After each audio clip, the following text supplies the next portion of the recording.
Let's say meron tayong 8x cube minus 1. So, yung gagawin is pa-factor lang. So, sa case na to, itong terms natin is difference of 2 cubes sila. So, ibig sabihin, mga perfect cube yung mga term. Kasi yung 8x cube, pag kinube root natin yan, magiging 2x, di ba? Kasi yung 2x, so parang ganting kakalabasan. So yung first term natin, 8x cube, pag kinube root natin siya, makukuha natin is 2x. Kasi 2x times 2x times 2x magiging 8x cube. Uy, idol Rapi. Ano, Gina?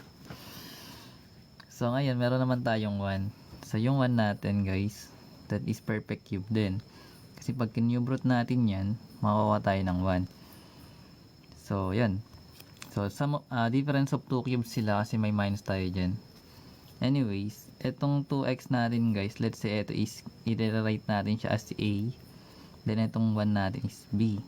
So, para makuha mo yung factored form ng given, kapag meron kang difference of 2 cubes, pwede nating i-copy yung A minus B, then A squared plus AB plus B squared. So, bali ang gagawin mo na lang is, pa-plug mo na lang siya dito. So, magkakaroon tayo ng 2x minus 1, kasi B natin is 1. Then, meron tayong A. So, yung 2x, pag in-squared natin siya, magkakaroon tayo ng 4x squared. Then, yung pag multiply natin yung A tsaka B natin, which is 2x times 1, magkakaroon tayo ng 2x. Then, as for B, magkakaroon tayo ng B squared, which is 1 pa rin. So, ito yung magiging factored form pag difference of 2 cubes. Then, kapag sum of 2 cubes naman, guys, plus lang to, then minus lang natin dito. Pero pares pa rin yung mga letters. Anyways, yun siya ginagawa. Sum of 2 cubes. So, bali naman, guys, pag sum of 2 cubes, kasi meron tayong given like, maganda. 27 x cube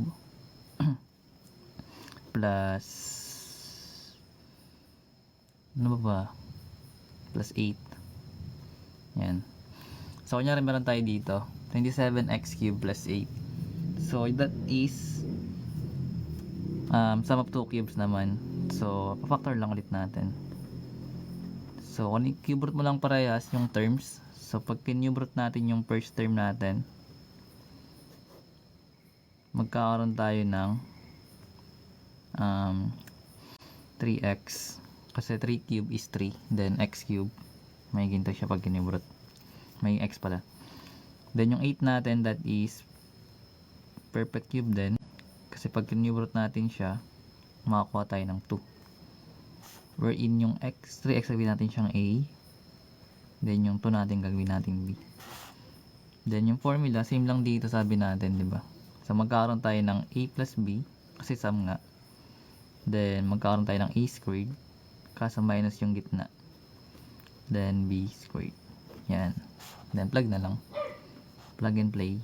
So magkakaroon tayo ng 3x plus yung 2.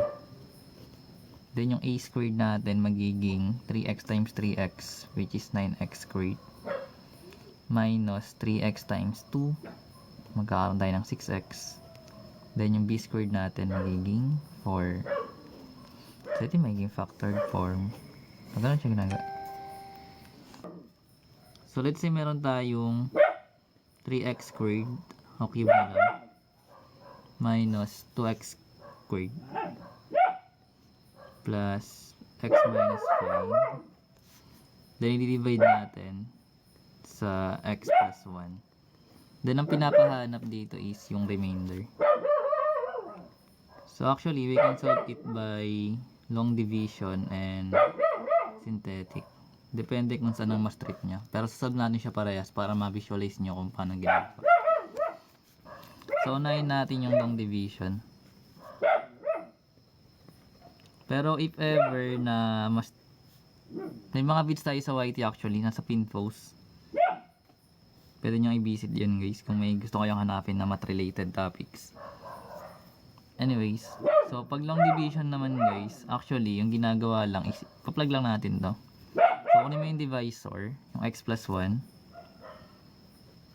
Then, syempre yung dividend natin. Pero remember, bago mo i-plug yung dividend, dapat naka-descending order yung exponent, papuntang constant. So, from cube, naging squared, 1 yung exponent, then constant. Ibig sabihin, okay na yun. Kakopy mo na lang siya. So, 3x cube, minus 2x squared, plus x, then minus 5. Then, after that, syempre, mag-divide tayo first term sa first term lang. So, yung 3x cube, pag dinivide mo sa x, makakuha tayo ng 3x squared. Lalagay natin yun dito. Then, pag nakuha na natin yung sagot, i-multiply natin siya sa kada term na sa divisor natin. So, magkakaroon tayo ng 3x squared times x magiging 3x cube. Then, 3x squared times 1 is 3x squared. Then, itong nakuha natin, isi-subtract natin siya katulad ng ginagawa natin sa pag-divide. So, lahat ng terms na nasa loob ng parenthesis, magpapalit niya ng sign. Kasi didistribute natin yung negative sign. So, magkakaroon tayo ng negative dito. Itong plus natin magiging negative na din. So, magkakaroon tayo ng 3x cube minus 3x cube. Makakancel natin 3x cube natin. Then, yung negative 2x squared minus 3x squared, anong magiging sagot? So, bali gagamitan mo siya ng polynomial. Kung paano mag-add subtract ng polynomial. So, kung meron kang negative 2x squared minus 3x squared, anong magiging sagot? Nga, sagot nga kayo. Ayaw nyo ba? Gusto ko may sumasagot eh. Para mukhang may kausap. Anyways, so ayan. So, magkakaroon tayo ng negative 2x squared minus 3x squared, that is negative 5x squared. So, dapat familiar kayo sa guys, sa adding and subtracting polynomials at saka integers. Then bring down natin yung next number or yung next term, which is x. Then first term sa first term ulit. So meron tayo negative 5x squared divide x, that is negative 5x. Then multiply na lang natin yun. So negative 5x times x is negative 5x squared. The negative 5x times 1 is negative 5x. Then same process, kapag sinubtract natin to guys, lahat ng terms na nasa loob ng parenthesis magpapalit ng sign. Wherein makakancel na natin tong x squared. Then yung x plus 5x natin, magiging 6x siya.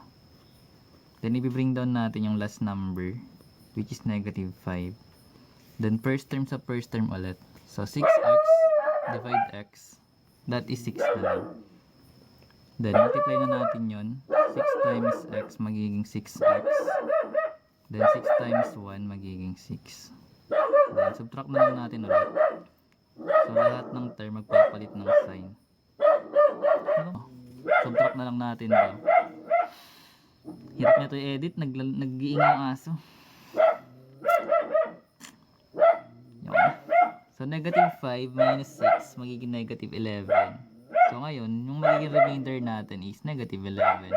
Then, kapag ilalagay natin to guys as solution, magkakaroon tayo ng 3x squared minus 5x plus 6 yung quotient natin. Then, minus 11 over yung divisor natin.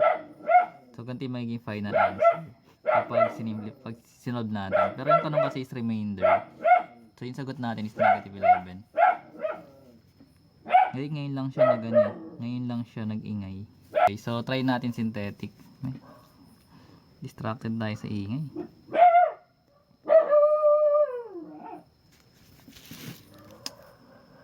May tao yata dumadaan sa kalsada na hindi kilala. Kasi yung iba nga sa rin tumatahol eh. Anyway, so sa synthetic division naman guys, same pa rin yung given natin. Dapat yung makukuha nating remainder is negative 11. Ito yung pinakamadali kung naghahanap pala ng remainder. Then sa another na pag-solve pa rin like remainder theorem. Siguro pwede natin ilagay dito sa baba. Mukhang kasya naman. So, remainder kasi hinahanap. Anyways, sa synthetic division, yung kailangan natin is yung coefficients pa rin ng dividend natin. Pero remember, dapat naka-descending order pa rin sila. So, okay naman to. So, kunin natin yung 3, negative 2, 1, tsaka negative 5. So, magkakaroon tayo ng 3, negative 2, 1, tsaka negative 5. Then, yung divisor guys, yung gagamitin natin pang multiply, yung divisor niya, equate lang natin sa 0. So, kung magkakaroon tayo ng x plus 1, equate natin sa 0, yung magiging value ng x natin is negative 1. So, siya yung gagamitin natin pang multiply sa mga coefficient.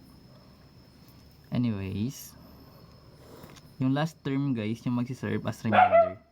So, dapat yung lalabas dito is negative 11. Kasi nga nakuha na natin siya dito sa una. Puprove na lang natin. So, paano siya ginagawa? So, bring down natin yung first term. Then, multiply natin dito sa part na nandito. So, 3 times negative 1 is negative 3. Then, pag inad natin to, magiging negative 5. Then, same process. Negative 5 times negative 1, magiging 5. Then, pag inad natin to, magiging 6. Then 6 times negative 1 is negative 6. And negative 5 plus negative 6 is negative 11. So parehas lang sila actually. So ganun siya ginagawa. Pag remainder lang hinahanap. Pero pag pinapahanap rin yung sagot, so bali nag-start tayo sa cube. Bawasan mo siya ng isa. Etong 3 natin, magiging 3x squared siya. Then followed na siya by 5x, then plus 6. Descending order pa rin yung paglagay ng exponent, pupuntang constant. Then minus 11 over yung divisor natin. So ganun pa rin yung ginagawa. Pero kung remainder lang hinahanap, mas madali ito actually. Then may other way naman, using remainder theorem. Ito mas madali din. Pero medyo tricky siya kung negative yung ilalagay. So nasa iyo pa rin kung paano mo siya i-solve. So sa remainder theorem, para ka lang nag-evaluate. Doon nag-evaluate ka talaga, hindi siya parang. So yung divisor mo, katulad ng ginawa natin dito guys, equate lang natin yung sa 0. So magiging negative 1 pa rin yung gagamitin natin. So magkakaroon tayo ng, let's say, p of negative 1. So lahat ng variable x dito sa given, papalitan natin ng negative 1. So magkakaroon tayo ng 3 times negative 1 cube, kasi yun. Then minus 2 times negative 1 squared. Then plus yung negative 1 natin, then minus 5. So yung magiging ano lang natin dito guys, para hindi ka maguluhan, lahat ng variable x mas maganda kung lalagyan mo siya ng parenthesis para hindi ka malito. Kasi once na, hindi ko alam, pero mas maganda naka parenthesis. So solve natin yung 3, yung negative 1 cube muna. So diba sa PEMDAS, inuuna natin yung parenthesis, yung exponent bago yung times. So yung negative 1 cube is negative 1 pa rin. Then meron tayong negative 2. And yung negative 1 squared guys, that is positive 1. Then positive times negative 1 magiging negative 1. Then minus 5. Then simplify na lang. So galing dito, lagyan natin dito taas. Meron tayong 3 times negative 1 which is negative 3. Then negative 2 times 1 is negative 2. Then negative 1 minus 5 is negative 6. So pag inad na natin yung integers natin, magkakaroon tayo ng negative 3 minus 2 minus 6 which is negative 11. So yun yung paggawa ng remainder using remainder theorem. Pero pwede mo sa ganito guys, ito or ganito. Ang remainder lang hinahanap. Kung saan ka mas nadadalian, gawin mo syempre. Pero you have 3 ways to solve that. Okay naman sa magot ha. Ayaw nyo, tigil ko na to guys. Ang sagot. So meron tayong x plus 2 na naka-squared. So baling gagawin natin dyan is expand natin. So naturuan natin yung binomial expansion. So para sa hindi nakakalam, ganito lang gagawin mo sa kanila guys. Basta binomial na, tapos naka-squared lang. So una, squared mo lang tong first term. So magkakaroon ka ng x times x. That is x squared.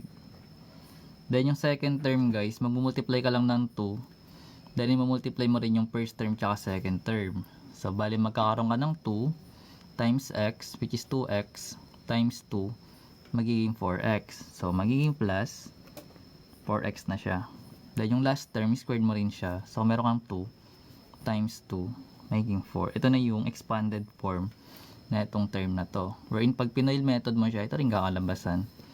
Then, copy lang natin yung negative sign. Then, same gagawin natin dito.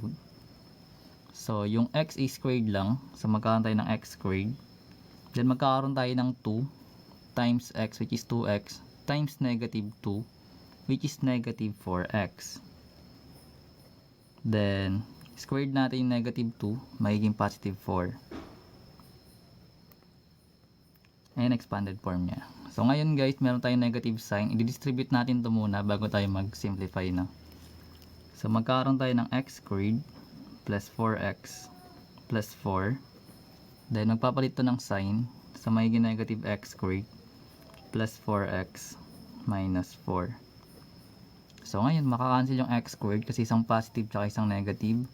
Yung 4 tsaka negative 4 makakancel din. So, bali matitira dito is yung 4x plus 4x, which is 8x. That's correct. Galing ah. So, let's say meron tayo factor by grouping. So, let's say meron tayo. Thank you sa donut, Aljun B. Ang galing naman. Thank you po. So, meron tayong ax plus ay plus bx plus by. So, ipa-factor out lang guys. Tingnan natin. So, try natin guys. So, bali, ihahatiin lang natin tong term. So, magkakaroon tayo ng ax plus ay plus yung bx plus by. Then, ipa-factor out lang natin yung a dito. So, magkakaroon tayo ng a times x plus y. Then, yung b din lalabas natin kasi yung both terms meron. So, magkakaroon tayo ng plus b, then x plus y. Then, kapag ganito na yung case, pagkasamahin lang natin yung x plus y, tapos yung a plus b natin. So, magkakaroon tayo ng a plus b, tapos yung x plus y, pag-iisayin na lang natin. Kasi parang dinistribute lang natin tong x plus y sa a, ganito pa rin kakalabasan. Pero remember guys, kapag minus to, ibang usapan nyo na. Kasi may mga cases na kapag minus to, baka yung nilalagay kasi sa gitna nito, nagpapalit dyan ng sign guys. Paano ba yun sinasabi ko? So, let's say, ganito. Ano kayo maganda? Gawin ko ba yun? Wala, may kabukong naintindihan niya eh. Kasi may mga cases guys na kapag may minus dito, sabi nga natin, dapat kapag nilabas mo yun, magpapalit yung sign na nandito na part. Kasi pag dinistribute mo siya, dapat tama pa rin siya dito sa original na given.